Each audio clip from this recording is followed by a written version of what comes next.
This active consent video will equip you as a staff member with key findings from our years of research with students on consent, sexual violence and harassment, basic definitions of consent, sexual violence and harassment, quick tips for supporting a student or colleague if they disclose negative sexual experiences to you, where to go to get more information and support. College is a time of discovery and exploration, intellectually, emotionally, socially, and sexually. 25% of 15 to 17-year-olds have had sex. That number jumps to 85% by age 18. This means that the majority of our third-level students are sexually active, and newly so. However, active consent research reveals that 64% of students agreed or strongly agreed that their sexual health education classes left out a lot of crucial and important information in secondary school. Becoming comfortable with our sexuality and sexual health is a key developmental task. These statistics show that the college experience is a critical opportunity to support young people to achieve this goal. Every student should be supported with the knowledge and skills to form respectful and enjoyable intimate relationships if or when they want to say what they want to do and don't want to do, to recognise and to intervene on negative experiences when they see them happening. And while this exploration of confidence and skills should be an empowering experience, Active Consent's 2020 Sexual Experiences Survey, carried out in partnership with the Union of Students in Ireland, shows that a high percentage of our third-level students experience sexual violence and harassment during their time in higher education.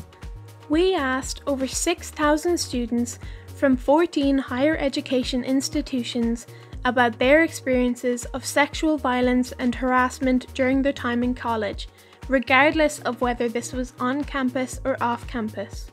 29% of females, 10% of males, and 28% of non-binary students reported non-consensual penetration by incapacitation, force, or threat of force. Just over half of first-year students reported experiencing sexual harassment in the form of sexual hostility since beginning college. This rose to 62% for second-year students and 66% for undergraduate students in third year or higher. In addition, bisexual, gay, and lesbian and queer or other students described higher levels of all forms of sexual harassment. And compared with students who did not have a disability, students with a disability reported consistently higher rates of negative sexual experiences across all measures in the survey. All of those who work in higher education with students may end up at some point supporting a student who is dealing with the impact of sexual violence or harassment as they complete their education. This includes academic and support staff across our institutions, along with staff in counselling, health services, and other frontline services supporting students through traumatic experiences. The good news is that in the last 3 years, there has been a groundswell of support from colleges and the Irish government on the issues of consent, sexual violence, and harassment.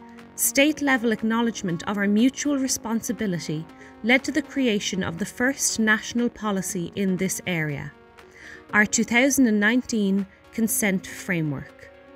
Safe, respectful, supportive and positive, ending sexual violence and harassment in Irish higher education institutions, launched in April 2019.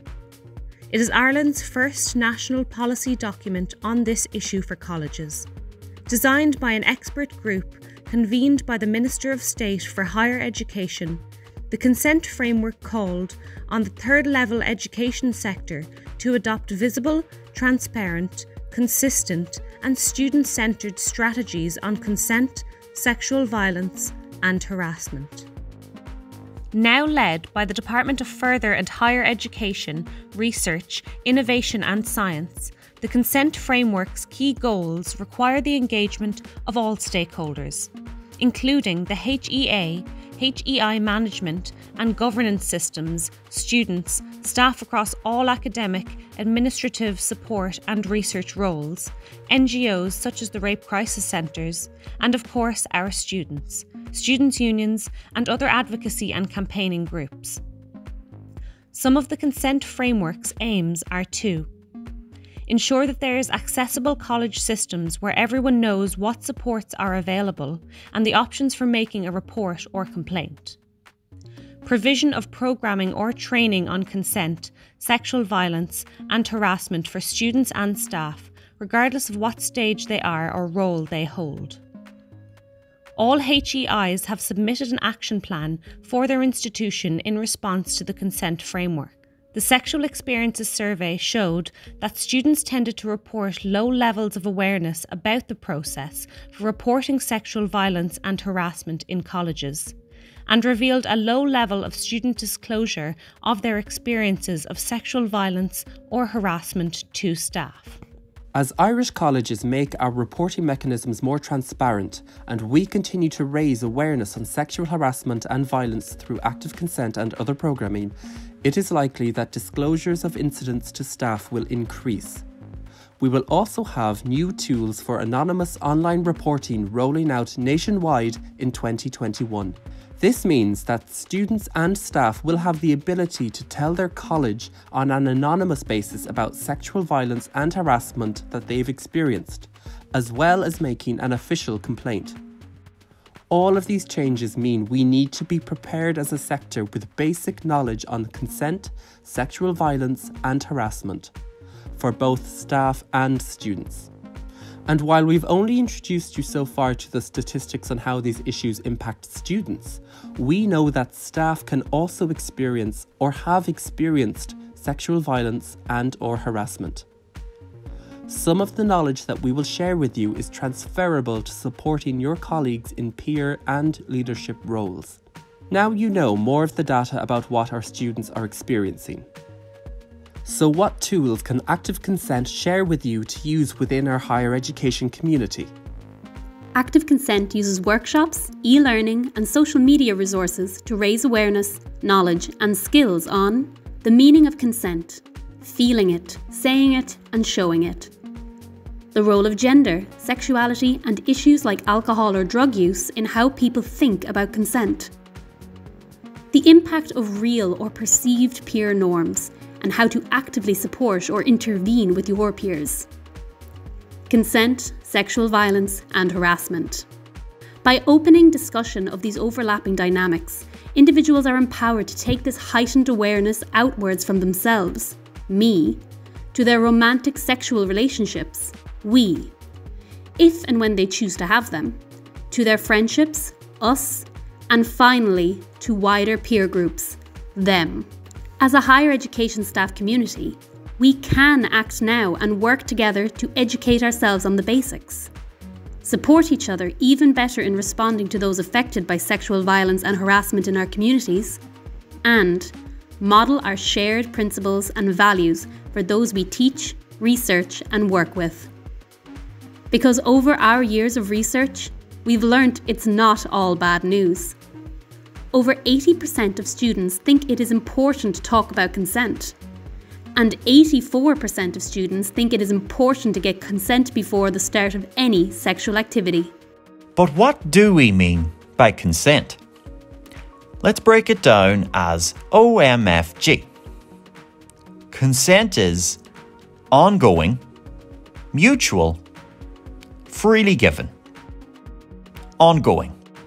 You can change your mind at any time. Saying no or changing your mind doesn't mean that you're rejecting the person, just the act. Mutual. You're both really into it and let each other know. Freely given.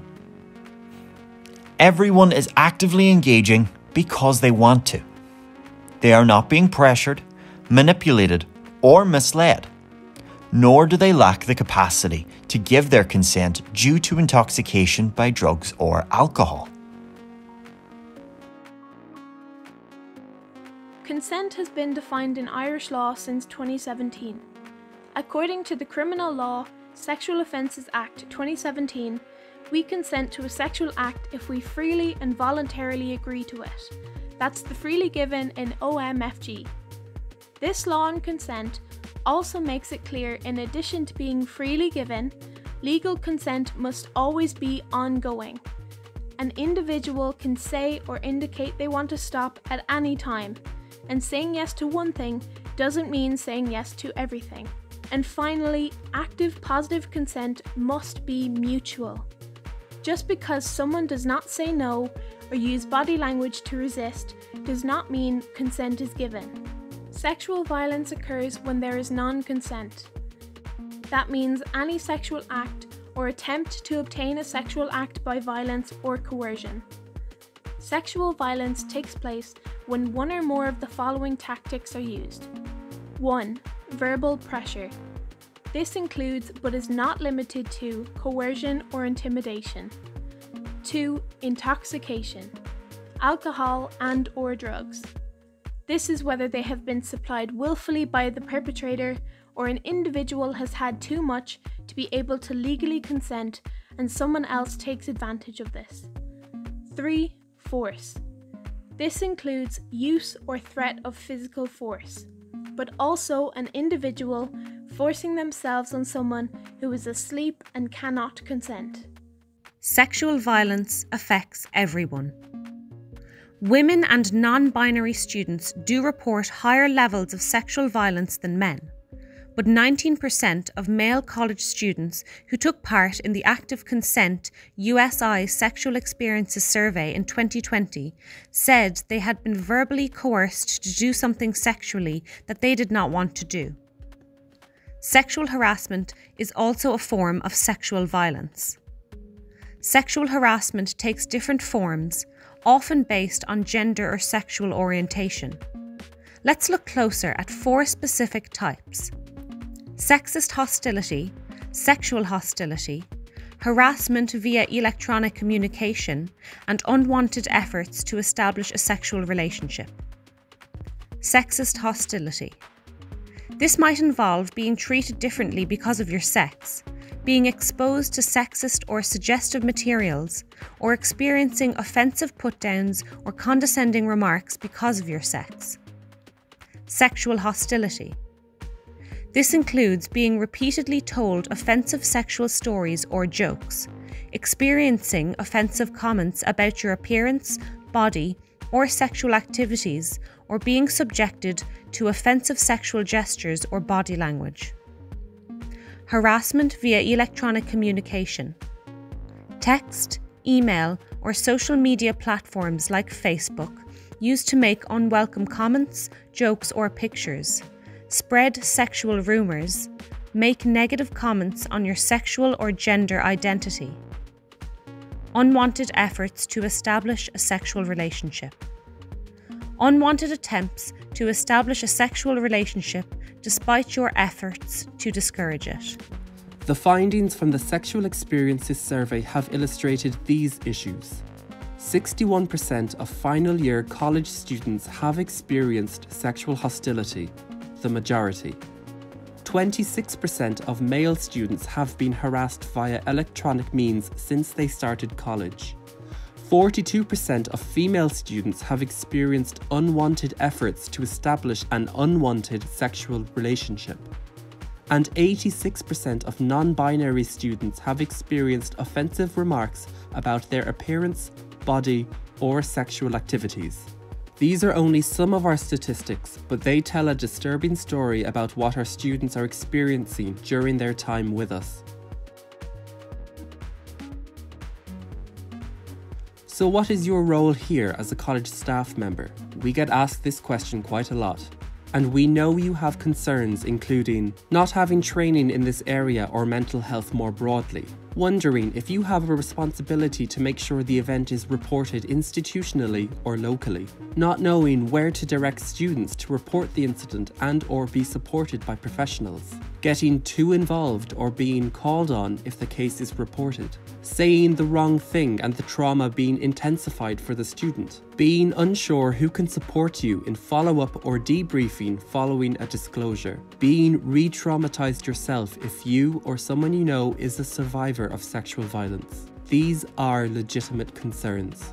Ultimately, Active Consent's goal is for all staff to have a basic awareness of consent, sexual violence and harassment. That key staff in management and leadership positions will have an understanding of how to support consent, sexual violence and harassment initiatives and other forms of cultural change. And selected staff will receive specific training on managing, supporting educational programmes, receiving disclosures and promoting policy work in the institution. You will hold different responsibilities based on your position, but working in higher education, we all may encounter a student or colleague who has experienced sexual violence or harassment.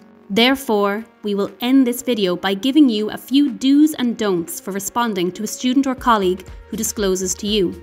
This way, you'll have some concrete phrases and strategies to use if you are disclosed to, but you'll also have a better sense of where to direct your student and/or colleague for institutional or professional support. We're all in this together, but we recognise that you are likely not a professional in this area, and that's okay. Don't ask, were you drunk? Are you sure? Why did you go home with them? That sounds like you think it's their fault. Try to listen without judgment. Do say, I believe you. Opening up about a negative sexual experience can be stressful. Let the person know you are listening, you believe them, and will support them. Don't say things like, I'll kill them. Hearing about someone's negative sexual experience can be upsetting, but take a breath and try to focus on their feelings instead of your own. Do ask, what do you want to do next? They might not know what they want to do right away, but what happens next needs to be their choice. Don't rush them into sharing anything they don't want to. They might just tell you a bit, or they might tell you the whole story. Do ask, how can I help? You could offer to find out about support services like student counselling, SU welfare officer, the local rape crisis centre, or sexual assault treatment unit. Even just listening to the person can make a huge difference. Don't say you have to report it. Pushing someone to take action they don't want can be disempowering and re-traumatizing. Do look after yourself. Hearing about someone's negative sexual experience can be very difficult. Make time for your own self-care and mental well-being.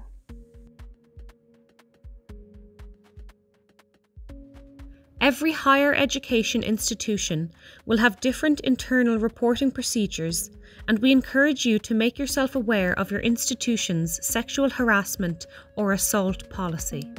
There are national and regional agencies you can call on for support for the person who has disclosed to you, yourself in processing the disclosure of further general information.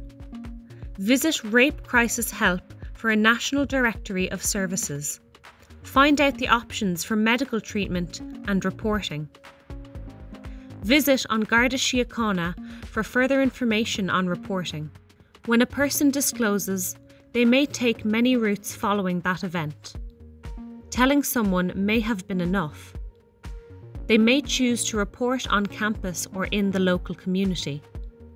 They may liaise with their student union welfare officers or other peer supports. Attend counselling. Find a community with other survivors. They may do all or none of the above. Everyone's healing and/or justice journey is different. But if you've received a disclosure as a staff member and heard the person without judgment, you've likely played the part you need to play in their healing journey after directing them on to qualified professionals and reporting mechanisms. This is highly significant, even if you feel like you didn't do much to resolve the aftermath.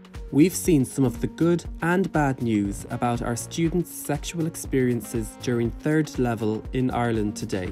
But we can all keep working together to change our culture, one act of support at a time.